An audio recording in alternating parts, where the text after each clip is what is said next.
bener nggak sih menurut analisa coach secara jujur gitu, Ronaldo itu datangnya dia ini menjadi malapetaka. Kenapa ini kan bukan permainan atau strategi yang direncanakan? Pemain-pemain muda yang harganya murah tapi bagus. You name it lah, Minimano. Semua dibeli. Apa? Mereka pemain kayak apa? Yang nggak layak main di Liverpool sama sekali.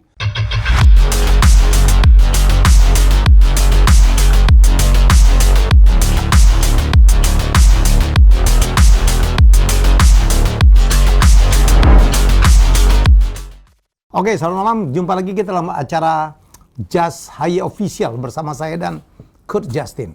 Ini kalau orang Palembang bilang tuh si pahit lidah. Dia ngomong apa didengerin sama klub-klub. Jangan-jangan mereka ngintip lu siaran deh. Mungkin ya. Oke, kalau saya bisa ngasih judul Coach, ini episode ini adalah awan tebal menggantung di atas langit Old Trafford. Ya, gue setuju. Gini ya, setiap pelatih yang masuk mayoritas itu kan membawa angin segar. Betul. Oke, membawa atmosfer baru, betul, aturan baru, kegairahan baru, sistem baru. Biasanya itu meningkat. Kita lihat Gerrard di Aston Villa, terus Conte di Spurs. Bahkan Ole bahkan Ole pertama kali ngambil masuk dari Jose Mourinho, pelan-pelan naik. Undefeated dong berkali-kali. Lampard naik. Walaupun habis itu di season baru dipecat ya. Iya, Carrick bahkan. Cuman kasusnya MU ini kan jeblok. Nah, it happens. I mean this is football, itu bisa terjadi bahwa nggak berjalan. Cuman kan kita sebagai penggemar bola kita bertanya kok bisa nggak jalan? Kok bisa nggak jalan? Pertama gue pikir oke, ini adaptasi karena gue selalu bilang kalau lu 3 tahun makan tempe tahu disuruh makan steak. Kan pasti adaptasi, walaupun steak kualitasnya lebih bagus, lebih mahal dan lain-lain. Ini kan sama, 3 tahun dibebasin bermain, tiba-tiba suruh bermain dengan sistem, kaget, fine. Ya. Tapi yang bikin gue agak shock, itu pas, I don't know if it's true or not ya, ini mungkin gosip media bisa aja kan.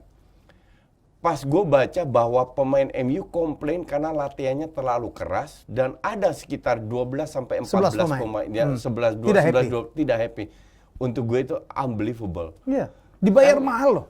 Miliaran per minggu, Bung. Dia profesional. Iya, profesional. Gila aja. How can you say? Dan ini gue tidak pernah dengar pemain komplain karena latihan terlalu keras. Iya. I mean sebelum Rangnick ini kan kita tahu banyak Conte bahkan bilang pada saat dia masuk di Spurs, gue akan kasih semua kesempatan ke semua pemain, tapi gue tidak bisa terima kalau pemain setengah-setengah kerjanya. Oke. Conte juga keras. What do you think about Pep? Emang Pep lemah lembut gitu? Keras sekali. Klopp, nggak kalah kerasnya. Xavi bikin aturan baru. Mungkin gaya pendekatan, bro. Ini kan Jerman. Jerman itu kan kaku kali ya. Betul. Jerman kaku, I agree. Tapi still, you are professional. Yes. Setuju. Pemain MU itu digaji bukan sama Rangnick. Iya. Sama klubnya. Bukan itu aja, digaji oleh pemain, oleh supporter. Oleh penonton. Iya. Enak aja. Kalau kita nggak suka sama pelatih, fine aja. It happens. Iya. Dulu waktu gue masih ngelatih, gue bilang sama pemain gue, kita nggak usah berteman. Bahkan lu benci gue sih, gue fine aja. Asal lu jalanin apa yang gue maukan di lapangan. Then you're my friend. Dan lu akan dapat segalanya yang lu inginkan. Statement lu kayak Anies Baswedan, bro. Masa lu nggak boleh nggak suka gue, tapi lu harus bantu bangun Jakarta. Oh mungkin dia lihat Just Talk juga. Kok jadi ke politik kita? Mungkin dia nonton Just Talk. Tapi inilah sebuah mental yang pemain harus tunjukkan. Kita datang bekerja dalam sebuah klub, nggak harus berteman. Teman kita di luar banyak. Ini kerjaan, you should be professional. Betul, setuju. Iya kan? Makanya itu yang bikin gue kaget dengar statement seperti itu bahwa ada 11-12, ini pasti ada orang kompornya yang ngerecokin, yang bikin pemain-pemain lainnya menjadi antipati karena tiba-tiba mendadak dari latihan pas-pasan, hura-hura aja tiba-tiba bintang ya. Tiba-tiba mereka suruh latihan yang sangat strict dengan jadwal schedule apa. Nah, untuk gue sih gue bilang kalau ini benar terjadi, manajemen, terutama manajemen itu harus turun langsung masuk. Bicara dengan pemain satu persatu. Bahwa performa kalian is not acceptable. Gue dapat pertanyaan dari fans lah di IG, di Twitter, fans MU. Lo baca juga, bro? Enggak. Mereka tanya ke gue, Coach ini apakah bukan salahnya Rangnick? Gue jawab What do you simple. Gue jawab, pada saat pemain salah passing, apakah itu salah pelatih? Enggak. Iya dong. Iya dong. Iya kan? Kalau cuman kurang semangat, boleh Ya, lah. Oke, boleh. Atau tidak disiplin, tapi boleh lah, kalau ya. passingnya amburadul, sebuah sistem bisa berjalan kalau akurasi passingnya tinggi. Gila bro. Gue nonton kemarin lawan Wolves ya. Iya. Ya Allah, cuma 2 kali nembak loh. Itu kayak tim degradasi tuh. Ya, sementara itu Padahal babak Wolves belur. loh. Dan Wolves loh. nggak bertahan loh, nggak Iya. parkir bis. Biasanya Wolves itu kan pertahanannya Ya, bagus banget. biasanya, ya. Nyerangnya jelek. Ya, Kemarin ya, nyerang ya. habis-habisan. Ya, betul. Lapangan tengah habis sudah. True. Ruben Neves Ya, gila tuh. Dan layak kalah kalau gue bilang. Layak. Walaupun Wolves itu baru cetak 13 gol dari 20 pertandingan dan kemarin itu gol yang ke 14 ya. Itu kalau bukan David De Gea tuh gua nggak tahu udah Iya. berapa tuh. Makanya gue selalu bilang pada saat David De Gea jadi man Man of the match, something wrong something wrong. with your defense. Then you know pemain lo kayak apa. Kalau kiper lo jadi man of the match. But Yeah. it happens. Berapa kali terjadi Yeah. bahwa David De Gea jadi man of the match. Iya. Jadi ada yang salah. Cuman pada saat mereka bermain buruk, MU menang, mereka tidak melihat. Di situ kan gue sering kritik. Iya. Mainnya jelek, oh enggak coach anti MU, coach pro Arsenal. Enggak. Gue selalu objektif. Kalau gue jelek bilang jelek. Sama kayak Chelsea kemarin. Iya. Gue bilang 3-4-3 ini karatan. Iya. Dikritik. Kemarin main 4-2-3-1. Gila Chelsea mainnya. Akurasi passing tahu berapa? 91%. Emang tuh ngerti bahasa Indonesia belum? Pakai itu Google Translate. Gagal terasa. Sampai gue bilang, lu cek pada saat Chelsea main 3-4-3, akurasi passingnya berapa persen? Ada nggak? Nggak ada satu yang di area 90-an. Karena pada saat main 4-2-3-1, space-nya itu lebih besar. Main 3-4-3 mereka lebih rapet cari kombinasi di tengah. Jadi peluang untuk salah passingnya lebih besar untuk di counter. Nah kembali lagi ke MU, untuk gue sih it's ridiculous kalau seandainya ini gosipnya benar, bahwa Berat, bro. pemain merasa latihan itu terlalu keras. Kerja keras itu, lihat orang di pelabuhan, itu baru kerja keras. Yang ngangkat-ngangkat tiap hari. Dengan fee yang jauh di bawah pemain-pemain Ini cuma profesional. 2 jam sehari latihan. Let's say 2 jam dalam pagi sama sore latihan masih komplain. Unbelievable. Dan mereka tidak respect sama orang yang bayar mereka, Pak. Iya. Yang nonton melalui TV. Betul. Ya, gua ngomong yang nonton-nonton ilegal ya. Bro, ini apa? Mungkinkah ini yang juga dulu terjadi pada Los Galacticos ya? Pemainnya hebat-hebat. MU kan pemainnya hebat-hebat. Iya. Dibayar mahal, Iya, tetapi iya. sulit sekali mencari kebenaran. Ya, Los Galacticos nggak pernah menang Champions League ya. Iya. Waktu iya. Pada era itu ya, pemainnya mah gila. Ini gue masih inget sebenarnya tahun ke full tahunnya dari Arsenal. Tahun lalu kan rank 8. Iya. Di awal musim itu kan passing kiri kanan belakang, passing kiri kanan belakang, passing kena counter. Ini MU mengalami hal seperti itu. Habis itu sama Arteta dirubah jadi main 4-4-2 lebih berjalan. Oke. Nah, sekarang intinya adalah pada saat di Twitter keluar Arteta out, dikritik semua. Edu dan manajemen bilang enggak, Arteta stay. Oke. Ada yang ngebela. Ya, ada yang nah, ini manajemen harus. Iya. Manajemen harus turun tangan. Oke. Harus penggantinya Woodward kan mau diganti sama siapa tuh orang baru namanya gue lupa. Dia harus turun tangan, dia harus bicara dengan pemain bahwa this is not acceptable. Dan sedih banget, bro, sedih banget. Apa saya dengar bahwa Rangnick sudah tidak bisa menguasai dressing room ya, Iya. tidak menguasai lagi locker room. Ya udah nggak didengerin dia. Ya kalau 12 pemain yang rebellious, Iya. yang melawan, Iya. ya susah juga. Apalagi pemain kunci lagi. Nah, Lu bisa nebak nggak sih siapa aja sih? gue bilang sih, kalau gue lihat dari performanya ya di lapangan, itu Sancho, Greenwood, Rashford, Fernandes Bruno, Jesse Lingard. Ya itu kan nggak main, nggak pernah main. Terus mungkin Maguire, Van de Beek. Van de Beek nggak pernah main. Ya kalau nggak main pasti. Iya pasti dia komplain. kecewa dong. Dia Iya, ditahan iya, tapi nggak iya, dimainin. iya. Termasuk yang paling kecewa tuh Eric Bailly. Ya. Eric Bailly itu kan udah mau ke Afrika dan dia ditahan. Iya. Dia pikir akan dimainin, kagak juga. Eric Bailly terus Luxio, AWB, Luxio. ya udah dapat sekitar itu 10, 11, 12. Tapi it's unbelievable.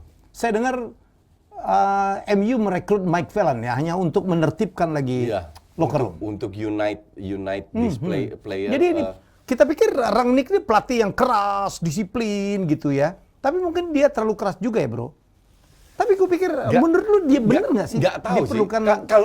Kalau dia benar, gue bilang benar. Karena peran Rangnick ini kan tidak hanya di tim utama, tidak hanya memenangkan, tidak hanya menjadi juara, tapi dia membuat sebuah pondasi yang nanti ditinggalkan untuk pelatih berikutnya, yang harus meneruskan filosofi ini. Dia dapat job baru adalah membeli pemain-pemain muda, dan mereka, jadi jobnya itu sangat luas. Tidak hanya that's why dia cuman dan gue pun juga bilang setengah tahun aja cukup untuk membuat pondasi ini.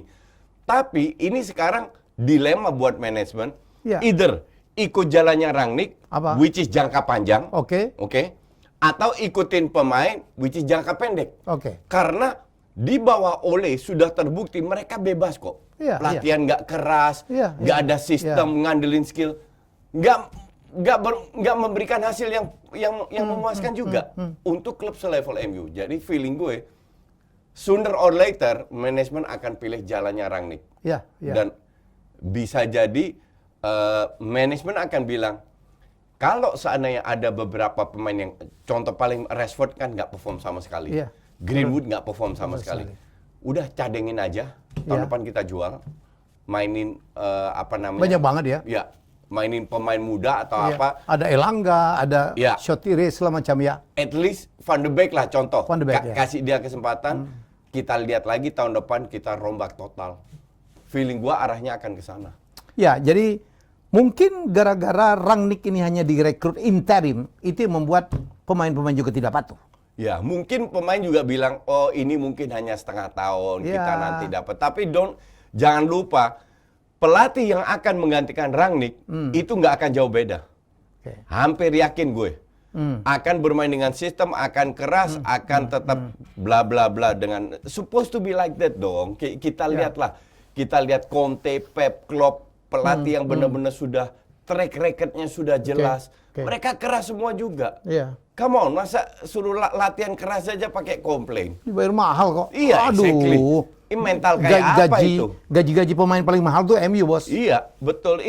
That's why gue sampai nggak percaya baca bahwa apakah ini hanya media Inggris yang melakukan gosip atau apa, karena kalau pemain komplain tentang latihan terlalu keras, untuk gue bro, lulus. Makanya minggu lalu gue tanya lo, apakah udah tepat MU menggunakan gegen pressing yang dibawa oleh Rangnick? Kan gue minggu lalu, karena menangnya dikit-dikit, gue kebayang tuh tok, nggak ada ngoper ke belakang gitu ya, terlalu banyak. Tapi 2 match terakhir itu nggak pressing amat loh. Bahkan gue lihat Rangnick sudah sedikit menurunkan kekerasan dia. Ternyata pemain ini butuh waktu lebih lama lagi untuk melakukan gegen pressing.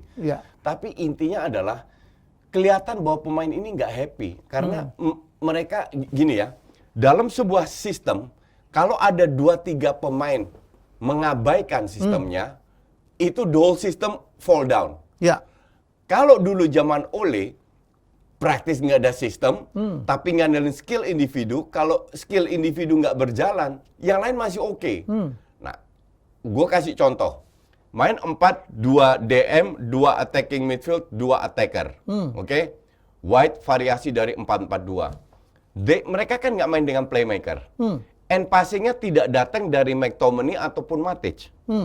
End passingnya dari mana? Dari 2 winger yang masuk ke dalam.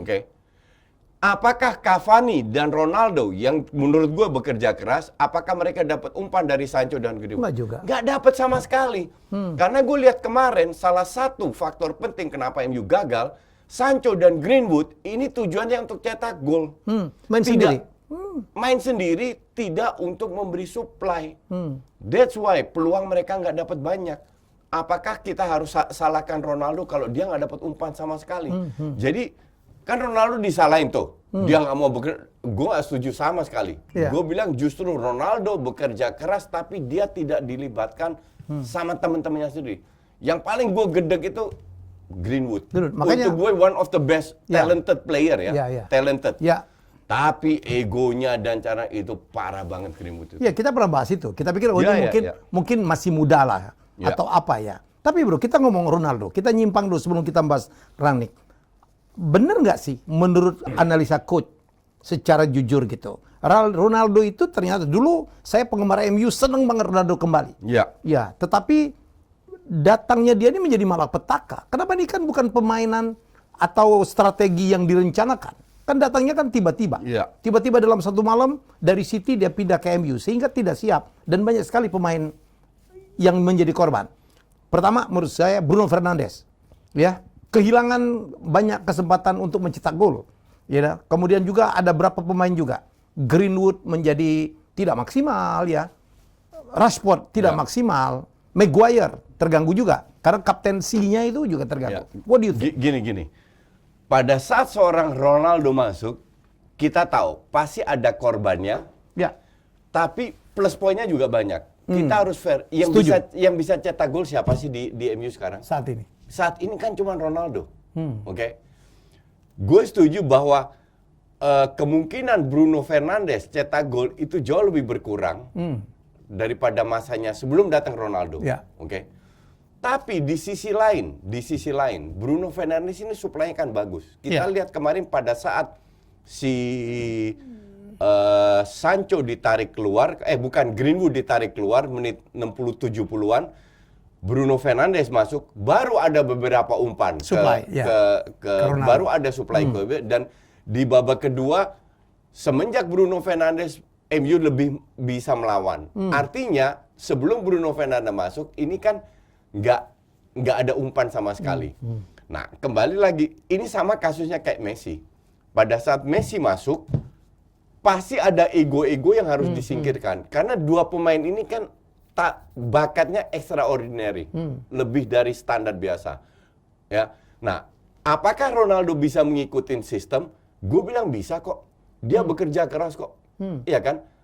Memang beberapa pemain egonya itu tersentuh.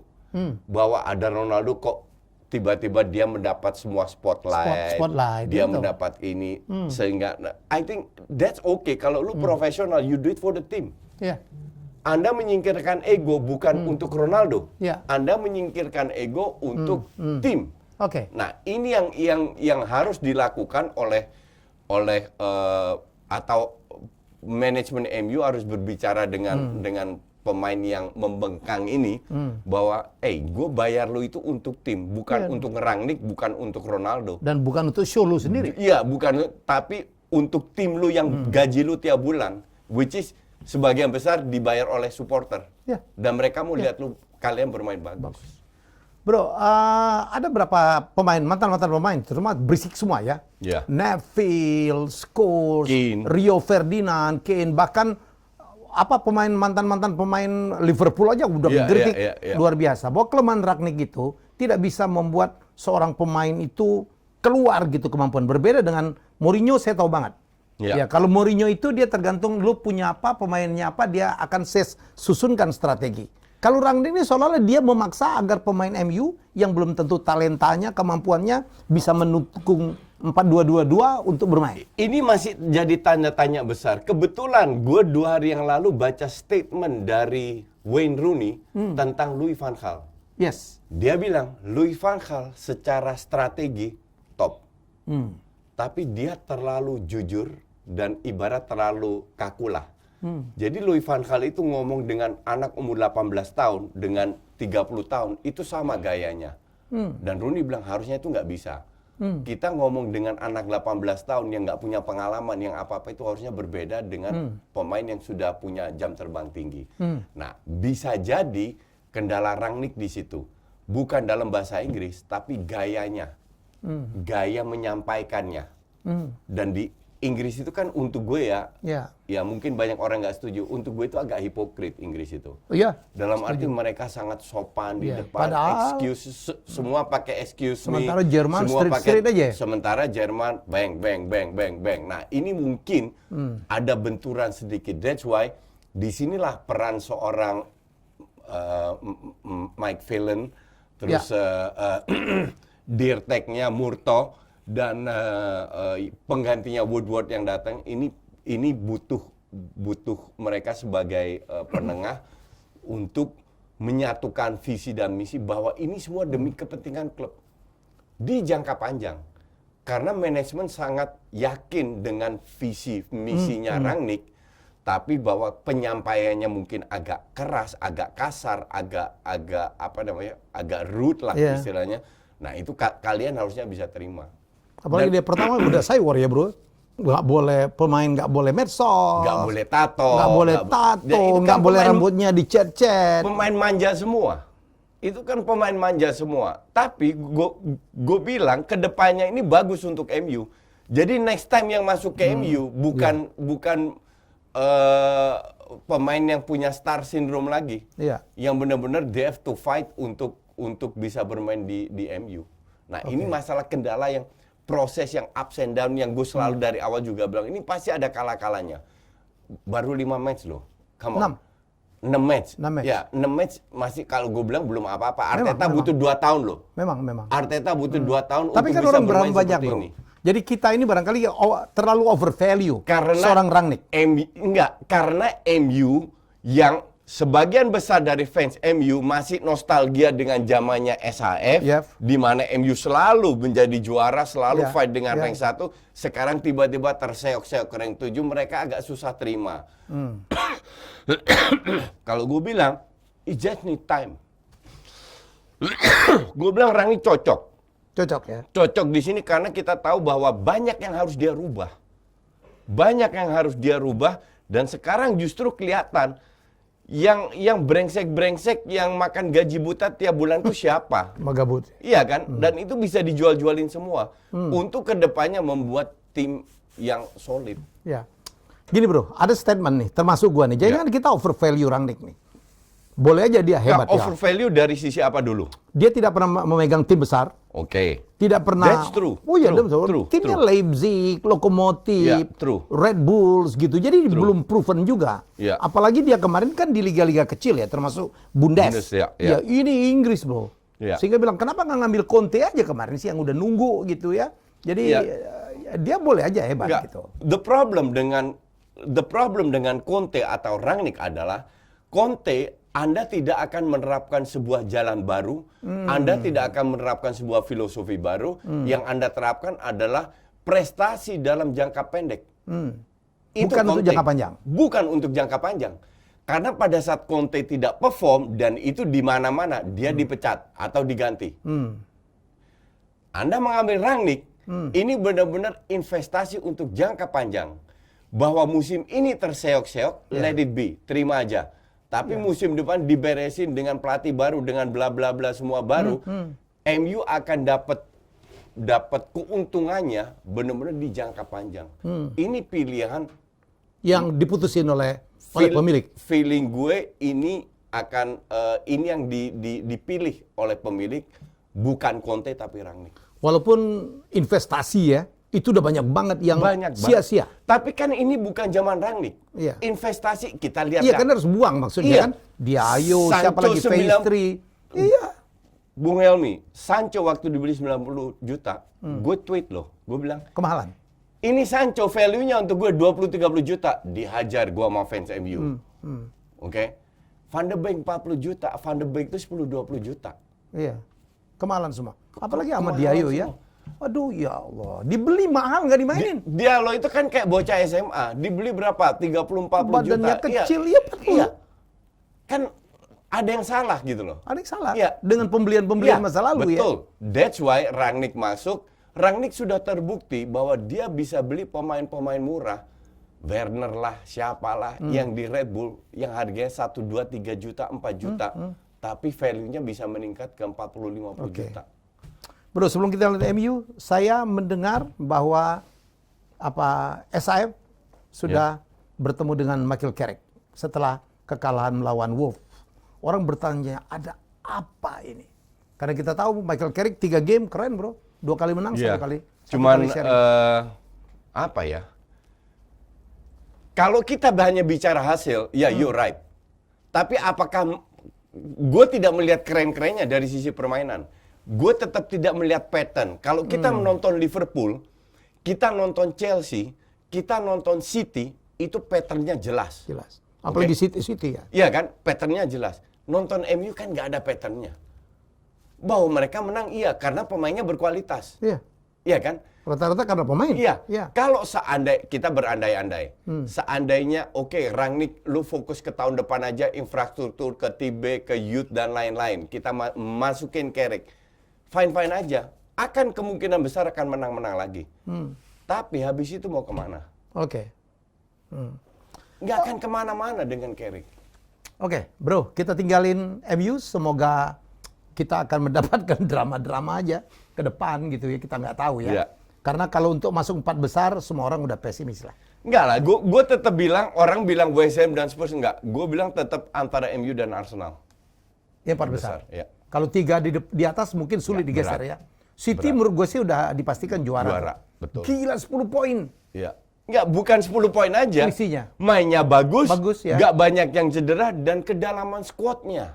Walaupun mereka krisis penyerang Iya. sekarang ya. Sekarang ada 7 pemain cedera kena COVID. Pep juga, mereka ke Swindon Town untuk FA. Lihat aja, they still win the game. Karena pelapisnya tetap bagus. Gitu. Oke, ngomongin COVID. Ada satu game nih, ditunda ya. Ya. Arsenal melawan Liverpool. Ya, Karena malam Liverpool mestinya malam ini ya. Ya. Malam yang kita rekaman. Ya. Ya, Liverpool meminta supaya ditunda karena ada beberapa pemain terkena COVID. Termasuk De Plate, Klopp, dan Linders ya. Ya, untuk gue sih agak lucu ini. FA ini benar-benar dagelan dan Double standar? Setiap minggu mereka menunjukkan bahwa mereka itu memperlakukan sebuah event, sebuah kejadian itu dengan double standard. Sekarang gue tanya, aturan untuk bisa postpone pertandingan itu berdasarkan apa? COVID kan? Iya. Bener nggak? Iya. Kalau banyak pemain lu kena COVID, lu boleh mengajukan. Oke. Sekarang gue tanya lagi, berapa pemain dari Liverpool yang kena COVID? 3. Hanya 3. Siapa? Coutinho? I don't know. Firmino ya? Ya. Gue nggak tahu siapa, cuman hanya 3. Staffnya 4 kalau nggak salah. Iya. Tapi mereka banyak cedera. Origi ya.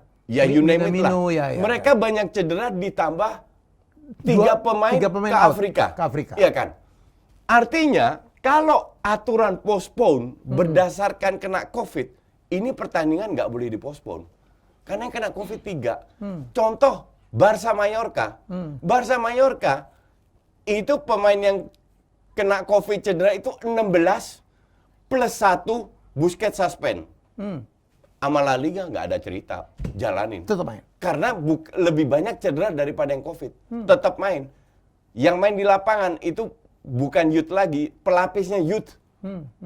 Yang akhirnya menang dengan 1-0. Nah sekarang Liverpool, kalau seandainya ini dan ternyata dipospon, Liverpool diberikan apa yang mereka inginkan.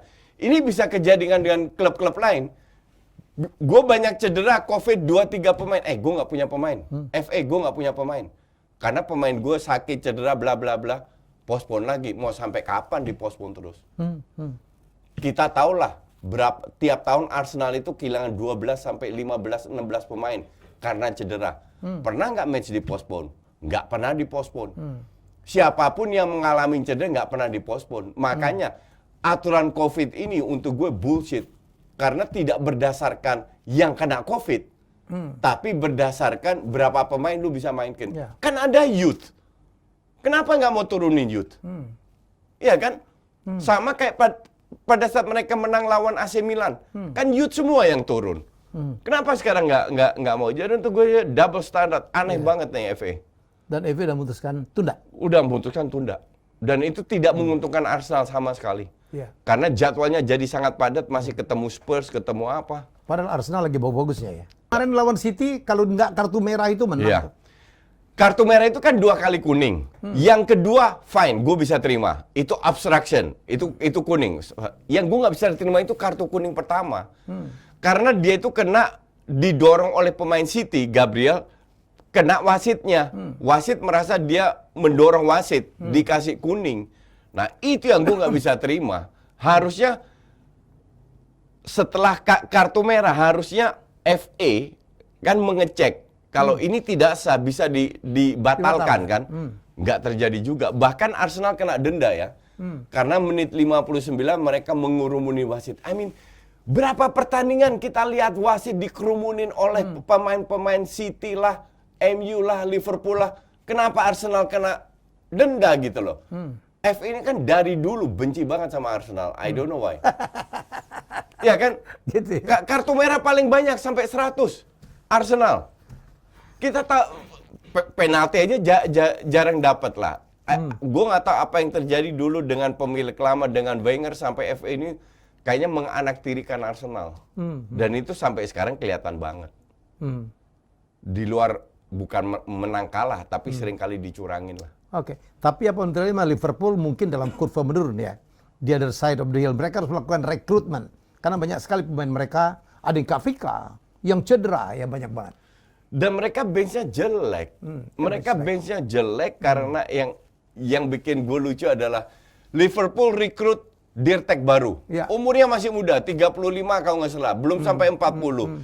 Terus dia akan diberi tugas untuk menciptakan Trent Alexander-Arnold yang baru, Robertson yang baru. Dalam arti pemain-pemain muda yang harganya murah tapi bagus. Faktanya apa? Ben Davies, Tsimikas, Kabak, Nat Phillips, you name it lah, Minimano. Semua dibeli. Apa? Mereka pemain kayak apa? Yang nggak layak main di Liverpool sama sekali. Intinya adalah, ya lu pelit. Lu pelit bahwa kompetisi dalam klub di Inggris dan Eropa itu sekarang ketat sekali. Kita tahu bahwa City duitnya nggak ada serinya, Chelsea nggak ada serinya, MU bahkan nggak ada serinya. Ditambah sekarang Newcastle United masuk, Arsenal keteteran. Tapi toh kita juga tahu bahwa Arsenal tiap tahun keluarkan duit tetap 200-300 juta kok. Nggak kecil-kecil amat kok, ya kan? Liverpool paling pelit, dia bisa mendatangkan Van Dijk dengan Alisson kan pakai duit Coutinho, masih ada sisa 10 juta. Karena Liverpool punya Klopp yang bisa ngelihat pemain, yang bisa membeli pemain. Maka dari itu sekarang Liverpool kena imbasnya, kena batunya. Bahwa lu 2-3 tahun nggak pernah dapet cedera lama, nggak pernah apa, semua bermain bagus, tapi sekarang kena langsung kalah ini, itu, dan lain-lain. Oke, Chelsea, ada kasus Lukaku melakukan protes kemarin dalam sebuah wawancara, mengkritik Tuchel dan mengatakan dia tidak happy bermain untuk Chelsea. Gue itu baru tahu bahwa interview itu ternyata 3 bulan yang lalu ya. Oh iya? Ya, jadi bukan kemarin sore. Gue kira baru kemarin masuk disiarkan ngamuk. Ternyata sudah 3 bulan yang lalu. Kan dia ngomong bahwa dia tuh lebih happy bermain untuk Barca, Real Madrid, dan Bayern ya. Sehingga seolah-olah Chelsea itu udah tim keempat dia. Di bawah itu, ya betul. Ya, betul dia kan? bilang waktu gue ke Inter, gue pengennya dari Inter gue ke Barca, Madrid atau Bayern atau Munchen. Ternyata dia ke Chelsea. Bahwa Lukaku salah, gue rasa fans netral kayak kita aja kita sepakat salah. Harusnya dia tidak keluarkan statement. Tapi yang bikin gue bingung, ini statement udah 3 bulan yang lalu. Satu. Kedua, Chelsea ini ketinggalan sama sebelum ketemu Liverpool, mereka ketinggalan 8 poin kan? Ya. Oke. Ketemu Liverpool, gue bikin di preview di video gue Just Talk, gue bilang Chelsea harus menang. Kalau Chelsea nggak menang, ketinggalan kereta. Oke. Sekarang kita lihat, Lukaku jadi super sub. 2 match sebelumnya dia cetak gol yang penting. Gol penting itu adalah untuk gue gol yang pertama, bukan setelah lu unggul 4-0 terus gol yang kelima. Itu gol nggak penting, itu gol kelima. Tapi gol yang penting. Terus lu cadangin Lukaku. Yang dibayar mahal banget. Sementara lu tahu bahwa lu butuh pemain yang bisa cetak gol. Oke? Dan terjadi seri lawan Liverpool. Iya kan? Kehilangan 2 poin. Oke. Kalau gue jadi pelatih, gue akan bilang tetap gue sanksi. Tapi gue taruh dia di bench, setelah pertandingan baru gue bicara, baru gue kasih sanksi. Tidak langsung. Karena itu juga interview 3 bulan yang lalu. Dengan Sky Italia. Itu gue gak pernah tahu tuh. Gue juga baru tahu. Terus kenapa pelatihnya marah dong? That's why Tuchel ini show of power. Ingin menunjukkan bahwa gue powerful. Gue yang punya kekuasaan. Iya. Lu pelatih, lu yang berhak kok. Lu hebat. Iya. Tapi caranya bukan seperti itu. Bahwa Lukaku salah, semua orang setuju. Bahwa Lukaku harus dapat sanksi, semua orang setuju. Tapi lu harus pentingkan klub lu juga. Lu harus sadar bahwa 3-4-3 itu karatan. Bahwa Kalau lu menang pun menangnya dengan susah payah. You don't create many chances dengan 3-4-3 lu. Kenapa justru di match penting itu Lukaku lu singkirkan, bukan cadangkan, singkirkan. Ya. Harusnya dicadangin dong. Menit 75 baru Lukaku masuk, ada Ziyech, ada Pulisic yang bisa kasih crossing. Untuk bola-bola atas lah, kasarnya begitu. Tapi dia tidak melakukan, dia gambling dengan tidak melibatkan Lukaku dan dia kalah. Karena dia kehilangan 2 poin. Sekarang gapnya 10 poin. Forget it, 10 poin.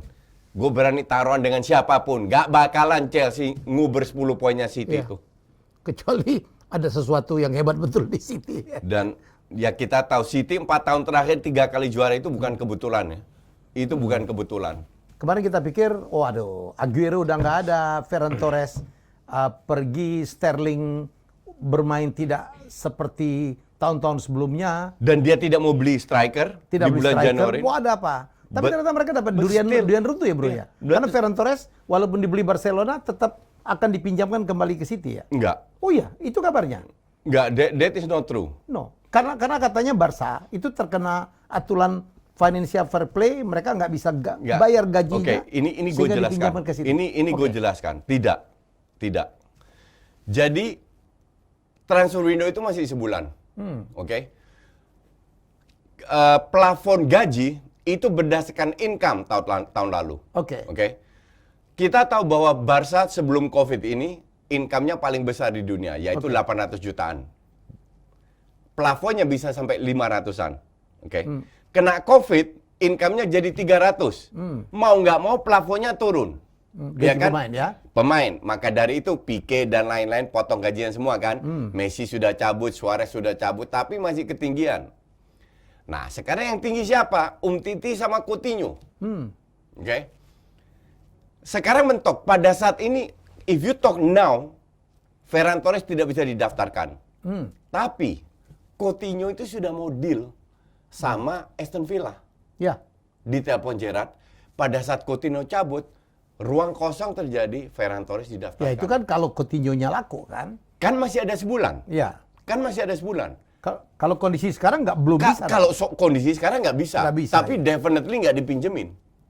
Karena Pep tidak mau Ferran Torres. Pep sudah bilang, gue tidak mau pemain yang nggak happy di sini. Dan Ferran Torres kan bilang, gue mau ke Barca karena gue nggak happy di sini. Kedua, 2 salary post yang mahal itu kan Umtiti. Umtiti pernah bilang nggak mau, akhirnya dia bilang, ya oke, gue mau pindah. Kemungkinan ke Newcastle. Nggak usah 2-2. 1 aja. Itu slotnya udah pindah, cukup. Slotnya udah cukup. Jadi kalau itu bilang, itu gue nggak percaya, itu gosip. Kalau dibilang Ferran Torres dibalikin. Oke, kita lihat ya. Kita lihat. Oke, dan transfer udah mulai rame nih bro. Ya. Kieran Trippier akhirnya mengagetkan ke Newcastle. Ya. Padahal MU udah ngejar-ngejar dia, udah tawar-menawar. Ya ada akhirnya ke Newcastle dengan harga juga nggak tinggi-tinggi amat ya. Cuma 10, ya. 15-16 juta kalau nggak salah. Iya, ya. Dan apa namanya? Newcastle ini kan dalam zona degradasi. Iya. Ranking 19 kalau nggak salah. Iya, 19. Sementara mereka duitnya banyak banget.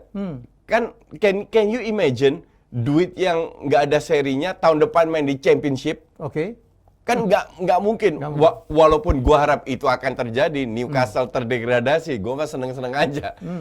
Cuman yang mereka lakukan sekarang, mereka dalam transfer window ini, they will buy many players.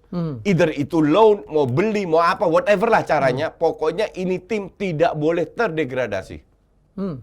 Karena mahal banget ongkosnya ya. Karena duit mereka banyak dan malu kalau buang setahun lagi di Championship kan. Mereka incer El Neni Arsenal, Nketiah, Rob Holding, Aubameyang. Sudah ada pembicaraan ke sana. Ya. Mereka incer, bahkan Coutinho juga diincer selain Aston Villa, Umtiti. Jadi memang ini tim harus diperkuat agar tidak terdegradasi.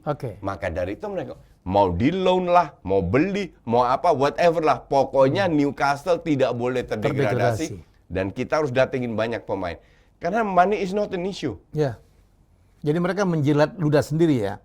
Pada saat mereka melakukan pembelian itu, Arab mengatakan dia punya budget cuma 200 juta. 250, ya. 200 juta. Bohong lah. Itu kan sama pada saat PSG pertama kali diambil alih Qatar, City diambil alih. Oh ya kita nggak ikut negara, ujung-ujungnya juga sama aja lah. Iya dong. Sekarang negara Timur Tengah paling kaya siapa? Kan Saudi. Saudi yang punya Newcastle. Masa dia mau ngelihat City yang punya Abu Dhabi doang berkuasa gitu? Nggak mungkin. Ada persaingan antara Arab juga ya. Ego kan, image kan. Dan itu gede persaingan. Gede banget. Apalagi sama Qatar. Iya. Qatar tuh sama Arab Saudi gimana gitu. Kan sempat ribut, disanksi segala. Maka dari itu nggak mungkin, itu bohong besar lah. Itu awal mungkin, oke, tahun ini 250, tahun depan 2,5 billion. Dan Haaland kemana nih bro? Gue bilang ke Barca. Banyak yang mau ya. City sempat mau, kemudian MU. Dia bilang dia mau ke La Liga. Dia bilang dia mau ke La Liga. Stated. Ya, dan itu ujung-ujungnya Madrid atau Barca. Hanya dua kemungkinan. Ya. Dia tidak mau ke Madrid karena Madrid ada Mbappe. Kalau Mbappe masuk ada 2 bintang. Raiola dekat sama Laporta dari zaman dulu. Makanya bukan Haaland aja, Mazraoui bek kanan Ajax yang free transfer akan kemungkinan besar akan ke sana. De Ligt di bawah Raiola juga ditawarkan ke Barca sama Haaland. Satu paket lah ya. Satu paket. Yang jadi masalah adalah sekarang Barca punya duit nggak? Tahun depan gaji-gaji gede itu kan semua out. Bahkan Depay, De Jong bisa aja dijual kalau ada harga yang bagus. Ya. Nah, kalau gue bilang Laporta akan De Ligt, Mazraoui gue nggak yakin. Mazraoui kan gratis, kemungkinan besar. De Ligt gue nggak begitu yakin. Tapi gue lebih yakin Haaland ini penting sekali buat image-nya Barca dan mereka butuh striker. Maka dari itu gue bilang kemungkinan besar Haaland akan ke Barca. Karena dia sudah bilang bukan Inggris nggak bisa bayar, sangat bisa. Tapi dia bilang dia lebih suka main di La Liga, bukan di Inggris. Ini menarik ya. Mbappe almost confirm akan ke Madrid. Ya. Maka dari itu ya emang gue paham sih, nggak kalau ada 2 bintang ya kita lihat PSG sekarang lah. Messi masuk kesingkir semua. Makanya Mbappe mau cabut. Karena Mbappe udah nomor 3 sekarang. Nomor 2 Neymar. Nomor 1 Messi. Mau gimana pun tetap penjualan kaos paling banyak Messi. Fans-fans yang itu paling banyak Messi. Spotlight-nya semua ke Messi. Sesimpel itu. Iya kan? Mbappe that's why ya udah kalau gitu gue nggak perpanjang, gue ke Madrid. Nah Haaland juga mikir gitu. Ada Mbappe, gue juga. Terus siapa yang jadi bintang? Kalau Haaland ke Madrid, definitely dia jadi bintang. Ya. Gitu. Ditunggu ya. Oke bro, pertanyaan terakhir. Big match penting sekarang ada di Serie A ya? Serie A antar itu ada Milan lawan Roma dan Juve lawan Napoli. Ini gue suka Serie A bukan karena kualitasnya luar biasa ya. Kualitas apanya nih? Pertandingan. Itu mah wah karena berimbang ya. Iya, tapi berimbang. Iya. Bukan karena strateginya itu ngawur kalau gue bilang. Mereka itu asal nyerang, asal bertahan, terlalu banyak asal-asalan, banyak otot dikit otak. Tapi justru membuat liga ini jadi seru. Karena semua bisa saling mengalahkan, tergantung form of the day. Ya. Tim kayak Juve hari ini main bagus, minggu depan nggak tahu, dua nggak tahu juga. Yang paling konsisten itu cuma satu, Inter Milan. Tapi Inter Milan dipospon sama bola. Jadi ini tapingnya kan hari Kamis. Jadi nanti gue nonton Milan Roma, habis itu Juve Napoli. Milan Roma menang siapa? Milan main di kan, ya gue bukan fansnya Jose Mourinho ya. Gue tahu lah. Jadi gue harap Milan menang. Juve harusnya. Karena gue lihat Napoli ini mainnya apa ya? Sangat tidak konsisten dan ngandelin counter doang. Mereka bertahan counter dan nggak enak untuk dilihat. Gue lebih suka lihat. Tapi prestasinya stabil loh bro Napoli. Awal-awal musim ya, akhirnya kan turun terus. Gue lebih suka nonton Lazio-nya si Sarri, walaupun sirkulasi bolanya masih lambat, tapi masih atraktif lah. Tapi paling enak ditonton sih jujur ya, itu Inter Milan. Inter Milan itu jelas banget. AC Milan kadang iya kadang enggak, terlalu banyak main terlalu keras. Jadi gue bilang musim ini yang dapat kartu merah paling banyak itu AC Milan. AC Milan. Gila mainnya keras banget. Oke. Gitu. Bro, lo perhatiin nggak kalau Wolverhampton tuh menurut gue itu tim Portugal yang bermain di Liga Inggris tuh. Iya. Kan dari dulu. 7-9 pemain lu, gila lo. Dari dulu, dari zamannya Nuno Espirito kan selalu Portugal masuk gitu. Sekarang ditambah Trincao, buangan dari Barca. Terus Nelson Semedo. Terus beli strikernya juga itu Portugal semua. Porden, siapa itu? Iya. Poden. Iya. Terus dan ada yang baru Fabio siapa? Ya itu juga Portugal, bahkan kipernya Portugal 1 diganti Portugal. Iya. Gue juga Ruben Neves ya. Iya, Moutinho. Terus di depan siapa? Jimenez bukan ya? Jimenez tuh Meksiko. Bukan itu. Tapi ya memang banyak sekali Portugal. Gue nggak tahu juga kenapa. Feeling gue itu ada si Jorge Mendes ya. Punya peran besar di situ. Oh, oke. Ya. Karena Nuno Espirito Santo itu klien pertamanya Jorge Mendes. Jadi pada saat dia dibawa ke Wolves, kayaknya ada kedekatan antara sama kayak kalau di Spanyol Jorge Mendes dekat dengan Valencia, dengan Peter Lim dekat karena ada barteran dengan rights-nya ini itulah. Makanya banyak pemainnya Jorge Mendes masuk ke Valencia. Oke, thank you coach. Gitu. Jadi itulah, wah ini kita ngobrol kayak di warung kopi tapi kita minum kopi. Ini minum kopi juga kita. Jadi buat santai aja kita ngomong bola ya. Kita boleh suara agak meninggi, tapi itu menunjukkan semangat. Yang jelas hari ini kita bertemu sekarang. Setelah 2 kali di Zoom ya. Gue udah balik liburan, dia mau liburan lagi. Liburan mulu. Setelah kerja keras lah ya. Baik, dan kita sekali lagi juga untuk timnas selamat ya, walaupun baru runner up, tapi kita melihat harapan masa depan yang luar biasa. Sangat luar positif. Biasa. Anak-anak muda gitu. Ya. Gue kasihan cuman lihat pemain tim Inggris, Malaysia, hingga tim Singapura, Malaysia, itu tua-tua semua ya. Dan pokoknya jangan perhatiin deh, Vietnam itu kepo banget dan ngata-ngatain julid tuh ya. Ya udahlah, jangan. Gue sih sangat optimis dengan timnas ini. Oke, maju terus Sinteyong. Kayaknya mau jadi pendampingnya Sinteyong, nggak tahu. rumor. Kita jumpa lagi minggu depan. Semoga kita dapat game-game yang bagus untuk diulas. Bye-bye.